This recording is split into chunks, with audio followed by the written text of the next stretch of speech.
তোমরা যারা বলো আমি সারাদিন টিকটক করি, আমি কাজ কখন করি, দেখো আমি এখন জামা তৈরি করছি, চুলায় ভাত বসিয়ে রেখেছি। এই ভাত বসিয়ে রেখে আমি 2টা জামা তৈরি করলাম, আর আমি রান্নাবান্নাও এর ফাঁকে করে ফেললাম, অর্ডারের কাজও শেষ করলাম, আর এই যে মেয়ের জন্য নাস্তাও তৈরি করছি। আর এই যে 2টাও আমার তৈরি করা হয়ে গেল।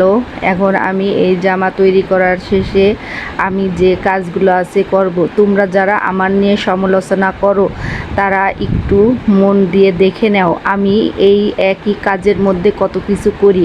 তোমরা শুধু আমার টিকটক করাটাই দেখো, কিন্তু আমি যে এত কাজ করি এগুলো তোমরা দেখো না। এই যে আমি জামার এখন হেম সেলাই করে নিচ্ছি, তারপরে কাস্টমারের হাতে এই জামাগুলো আমি বুঝিয়ে দেব। তোমরা সব সময় আমার নিয়ে সমালোচনা করো, সমালোচনা না করে নিজের চরকায় তেল দাও।